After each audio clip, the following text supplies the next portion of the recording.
বাংলাদেশ পর্ব পর্ব ৩ বাংলাদেশ জামায়াতে আহলে হাদিস ৪৭-এর দেশভাগের পর নিখিল বঙ্গ আসাম জামায়াতে আহলে হাদিস এর সদর দপ্তর পাবনায় স্থানান্তর হয়।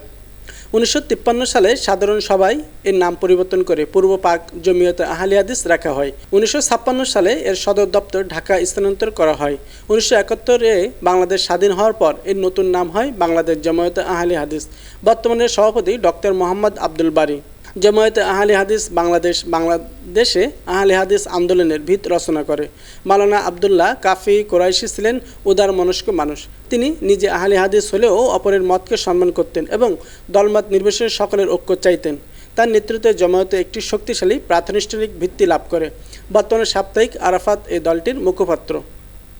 জামায়াতে মুজাহিদিন বাংলাদেশ এটি আহলে হাদিসদের একটি প্রাচীন সংগঠন। এরা সাইদ আহমদ বেরলভী ও ইসমাইল শহীদের জিহাদি সিলসিলার উত্তরাধিকার দাবি করেন। দিনাজপুরের চিরির বন্দরে নড়াইলে দারুল হুদা আলিয়া মাদ্রাসায় দলের কার্যালয় হিসেবে পরিচিত। মাসিক আল মুজাহিদ এই দলের মুখপাত্র, যা বর্তমানে বন্ধ।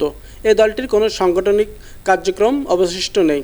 জামায়াতে গোরাবাই আহলে হাদিস বাংলাদেশ আব্দুল ওহাব কর্তৃক ১৮৯৫-এ গঠিত এই ইমামতপন্থী আহলে হাদিস দলের সমর্থনে স্বাক্ষর করা ৮৩ জন আলেমের ৪২ জন ছিলেন বাঙালি। এদের মাধ্যমে পরে বাংলাদেশে এর শাখা গঠিত হয়। বর্তমানে রংপুর হারাগাছের মাওলানা আব্দুল হামিদ বাংলাদেশের ইমামতপন্থী আহলে হাদিসদের আমির। আহলে হাদিস তাবলিগে ইসলাম কেন্দ্রীয় জামায়াতে আহলে হাদিসের সাথে মতনৈক্যের জের ধরে ১৯৮৩ সালে ১৫ জানুয়ারি জেনারেল কমিটির কিছু সদস্য বিখ্যাত আলেম মুত্তাসির আহমদ রহমানি ১৯২৩ থেকে ১৯৮৯-কে প্রধান করে এই দলটি প্রতিষ্ঠা করেন। পরবর্তীতে অনেকে আলেম এই দলে যোগ দেন। বর্তমানে হাবিবুল্লাহ খান রহমানি এই দলের আমির। ঢাকার বংশালে মালিবাগ মহল্লায় হাবিব মার্কেটের দোতলায় এর কেন্দ্রীয় কার্যালয় অবস্থিত। প্রধানত ঢাকার আহলে হাদিস মহল্লাগুলোতে এর প্রভাব সীমিত। এই সংগঠনটির তাবলিগে ইসলাম প্রেস নামে একটি নিজস্ব ছাপাখানা ও দাওয়াতে ইসলাম নামে একটি অনিয়মিত মুখপাত্র রয়েছে।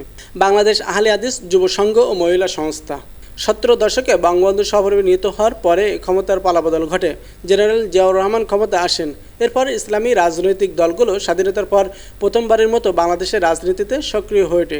এই পরিবর্তিত প্রেক্ষাপটে জামায়াতে আহলে হাদিস বাংলাদেশের তৎকালীন সদস্য রাজশাহী বিশ্ববিদ্যালয়ের আরবির অধ্যাপক ডক্টর আসাদুল্লাহ আল গালিব ১৯৭৮ সালে বাংলাদেশ আহলে হাদিস যুব সংঘ, ১৯৮১ সালে বাংলাদেশ আহলে হাদিস মহিলা সংস্থা প্রতিষ্ঠা করেন।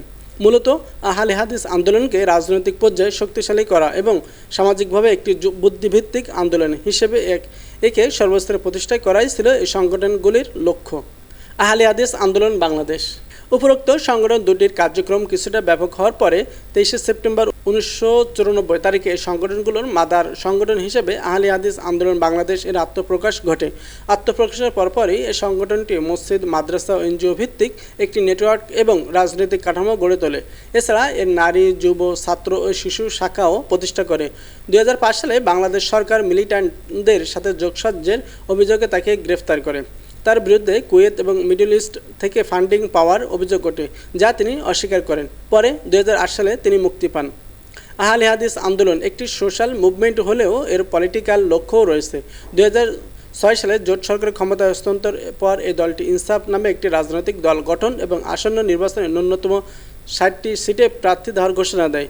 ১/১১-এর কারণে সে নির্বাচন হয় ২০০৮-এ, যদিও তখন তারা নির্বাচনে অংশ নেয় নাই। বর্তমানে দেশের তরুণ আহলে হাদিসপন্থীদের ভিতরে দলের জনপ্রিয়তা থেকে এখন পর্যন্ত যত মানুষ তাদের রাস্তায় আসছে, আল্লাহ যেন সব কিছুকে কবুল করেন।